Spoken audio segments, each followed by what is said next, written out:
وہ صاحب ابھی حیات ہیں، زندہ ہیں، وہ انتہائی مقدس عالم دین، گرچہ بہت ضعیف ہو چکے ہیں. اور جب میں نے پہلے یہ واقعہ سنا تھا تو میں نے کہا کہ نہیں، ایسے واقعات چونکہ یہ بیس بن جاتے ہیں بہت سارے ہمارے پرابلم سالو کرنے کے لیے، تو پہلے معلوم ہونا چاہیے کتنا اتھینٹک. تو میں خاص ان سے ملاقات کے لیے گیا. آج کل دبئی میں ان کا قیام. وہ آغا محسن الحکیم کے انگلش اور اردو کے انٹرپریٹر تھے اور ان کے ساتھ ہی بیٹھتے تھے. انہوں نے کہا ہاں میرے سامنے یہ واقعہ پیش آیا، سنی سنائی بات نہیں. اور وہ یہ ہے کہ جب تک کہ یہ ٹیررزم والا سلسلہ نہیں چلا تھا، مراجع کرام دن کا ایک وقت ان کا گھر کھلا رہتا تھا. جس کا دل چاہے، چھوٹا ہو کہ بڑا ہو، عالم ہو کہ جاہل ہو، جس وقت چاہے اس وقت میں جو چاہے ان سے آ کے ملاقات کر سکتا.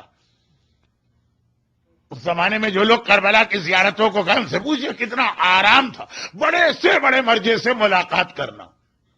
چنانچہ روزانہ ایک ٹائم ہوتا تھا اور اچھا خاصا ٹائم. فرماتے ہیں یہ بہت ہی مقدس عالم، عزاداری اور آخری مجلس. اور ہمارے مراجع کیسی عزاداری کرتے ہیں. اب بہت ہی ریسنٹ واقعہ بتا رہا ہوں. آغا محسن حکیم ہماری نسل کے مرجع کہہ رہے ہیں کہ لوگ آتے ہیں. اچھا وہ جو وقت ہوتا ہے، بات کو میں پھیلا رہا ہوں یہ سوری، تو وہ جو وقت ہوتا ہے اس میں کچھ لوگ خالی زیارت کے لیے آتے ہیں، خاص طور پہ زوار. کچھ لوگ مسئلے پوچھنے آتے ہیں، کچھ لوگ شرعی رقوم کو حوالے کرنے آتے ہیں، کچھ لوگ کچھ اعتراضات لے کے آتے ہیں. مسئلہ پوچھنا الگ ہے کہ بھئی یہ مسئلہ اس کا حل کیا، انہوں نے حل بتایا، بس جو کہہ دیا. اس مومن کے لیے وہ حرف آخر ہے، کچھ نہیں. کچھ آرگومنٹ والے آتے ہیں. تو ایک صاحب آئے اور آنے کے بعد کہنے لگے کہ چوتھے امام کے حوالے سے ایک روایت ہمارے بعض ذاکرین پڑھتے ہیں. وہ عرب کے تھے اور عرب میں یہ روایت پڑھی جاتی ہے اور ہمارے یہاں. اور وہ یہ ہے کہ جب چوتھے امام کربلا سے آ کے عزاداری کی صف بچھا کے ماتم کرتے ہیں. کہا کہ چوتھے امام جب روتے تھے تو خون کے آنسو روتے تھے.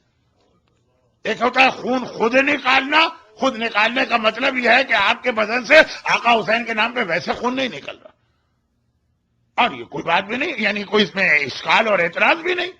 پتھر روئے تھے، خون کے آنسو. آسمان رویا تھا، 40 دن تک خون کی بارش ہوئی ہے. جس پتھر کو اٹھاتے تھے تازہ خون جوش مارتا ہوا نکلتا. یہ ہے ولایت تکوینی، یہ ہے معرفت تکوینی. کائنات کی ہر چیز ان کی معرفت رکھتی. کل تو میں پڑھ گیا پتا پتا بوٹا بوٹا حال ہمارا جانے، آج نہیں پڑھنا چاہتا. کائنات کی ہر چیز جانتی ہے کہ حسین کیا ہے، غم حسین کیا.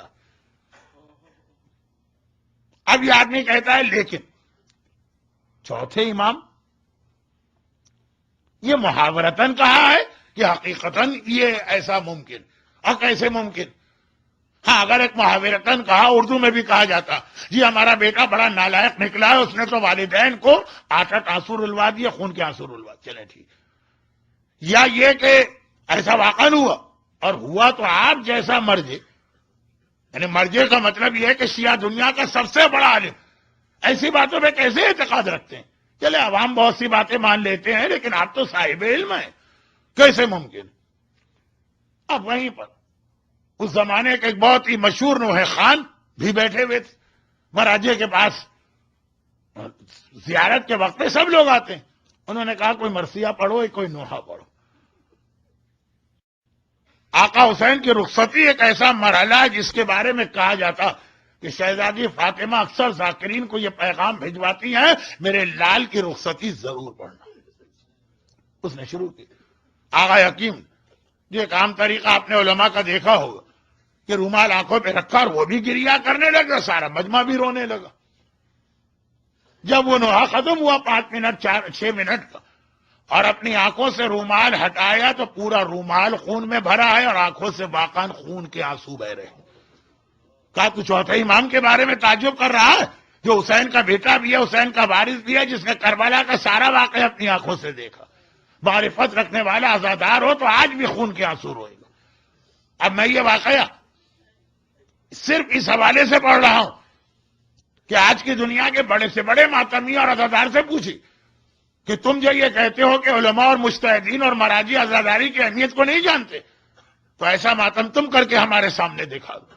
یہ مراجع کی یہ معرفت ہے کہ خون واقعاً خون، اور چونکہ وہ گھر کی تنہائی کا واقعہ نہیں ہے، وہ وقت ہے کہ جب سارے زائرین اور سارے علماء اور جو زیارت کرنے والے آئے ہیں وہ سب بیٹھے، اور جو صاحب اس وقت ہے انہیں سے میں نے براہ راست سنا، اگرچہ دیگر سورسز سے بھی اس کا کنفرمیشن لیا۔ ہماری مرجعیت عزاداری کا اتنا احترام کرتی ہے، عزاداران امام کا اتنا احترام کرتی ہے۔ برحمتك يا أرحم الراحمين وصلى الله على محمد وآله الطاهرين